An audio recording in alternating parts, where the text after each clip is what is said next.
જામનગરના રંજીતનગર ખાતે વિકસિત ભારત સંકલ્પ સંમેલન અંતર્ગત પ્રાકૃતિક કૃષિ પરિસંવાદ અને પ્રદર્શનીનું આયોજન કરવામાં આવ્યું હતું। જિલ્લા વહીવટીતંત્ર, કૃષિ વિભાગ અને આત્માના સંયુક્ત ઉપક્રમે યોજાયેલા કાર્યક્રમમાં મોટી સંખ્યામાં ખેડૂતો ઉપસ્થિત રહ્યા।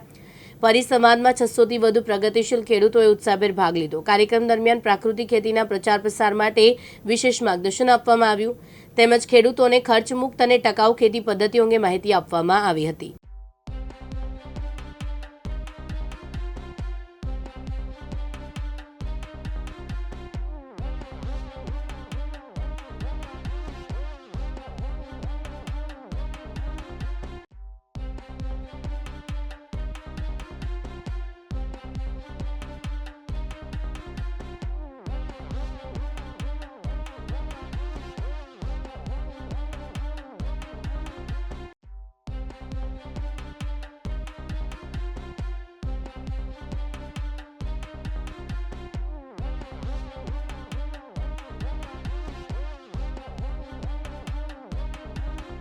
વિકાસ, વિશ્વાસ અને જનકલ્યાણના ત્યારે આદરણીય પ્રધાનમંત્રીશ્રીએ જે રાષ્ટ્રીય કીર્તિમાન અંકિત કર્યો છે ત્યારે એના ઉપલક્ષમાં આજરોજ જામનગર જિલ્લા અને મહાનગરના સંયુક્ત ઉપક્રમે પ્રાકૃતિક ખેતી પરિસંવાદ કાર્યક્રમનું આયોજન કરવામાં આવ્યું, જેમાં 600 કરતાં વધારે પ્રાકૃતિક ખેડૂતોએ પાર્ટિસિપેશન કર્યું।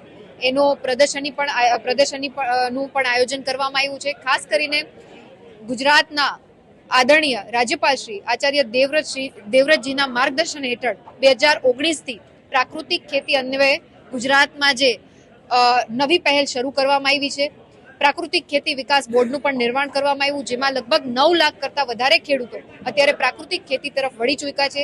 ત્યારે જામનગર જિલ્લાના પરિપ્રેક્ષ્યમાં વાત કરું તો 9000 કરતાં વધારે ખેડૂતોએ પ્રાકૃતિક ખેતીને અપનાવી છે અને એના જ ઉપલક્ષમાં આજે પ્રાકૃતિક ખેતી પરિસંવાદના કાર્યક્રમનું જિલ્લા વહીવટી પ્રશાસન, કૃષિ વિભાગ અને આત્માના માધ્યમથી ખૂબ સુંદર આયોજન કરવામાં આવ્યું અને પ્રાકૃતિક ખેતી બાજુ કેવી રીતના વળી શકાય એનું સંપૂર્ણ માર્ગદર્શન અને ખેડૂતોના અનુભવ પણ આ માધ્યમથી સાજા કરવામાં આવ્યા, જેમાં આજે ઉપસ્થિત રહી અને ખેડૂતોના પરિસંવાદમાં એમના અનુભવો અને અમારા ગુજરાત સરકારના માધ્યમથી માર્ગદર્શન આપવામાં આવ્યું। અનિલ ગોહિલ, દિવ્યાંગ ન્યૂઝ, જામનગર।